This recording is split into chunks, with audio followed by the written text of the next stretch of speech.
ओम शांति। साकार मुरली से स्टोरी निराला योग। आज योग दिवस था। रामू की माँ अपने बेटे के साथ योग स्टेडियम से योग करके घर लौट रही थी। रास्ते में रामू ने अपनी माँ से पूछा, तुम्हें कैसा लगा माँ? उसकी माँ ने कहा, बेटा आपके योग और हमारे योग में जमीन आसमान का अंतर है।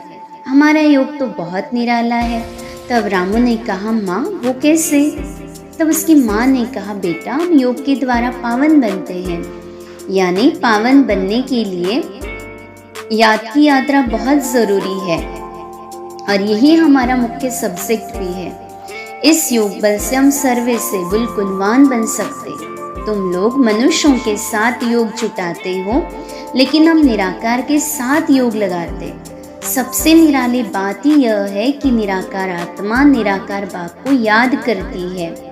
तुम सभी भगवान को परिचय के बिना याद करते हो और हम ज्ञानवान बच्चे भगवान को परिचय और उसके एक्यूपेशन सहित याद करते।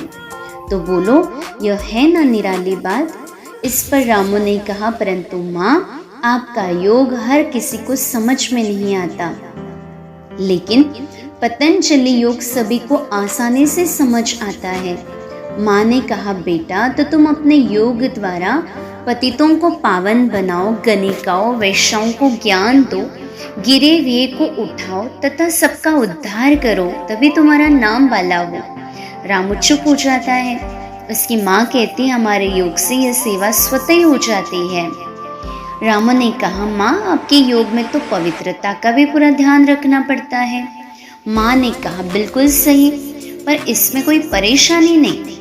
बस स्वयं की दृष्टि को पावन बनाने के लिए चलते फिरते यही अभ्यास करो कि हम आत्मा है और आत्मा से बात करते हैं। बाप की याद में रहकर पावन बन जाएंगे।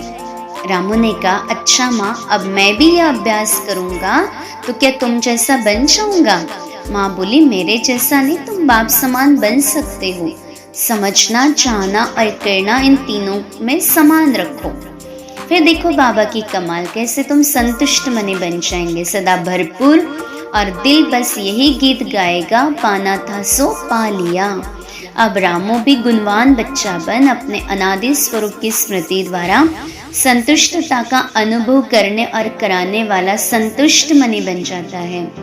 इस कहानी से हमें ये शिक्षा मिलती है, निराले योग का बल हमें गुणवान बनाता है। अच्छा, ओम शांति।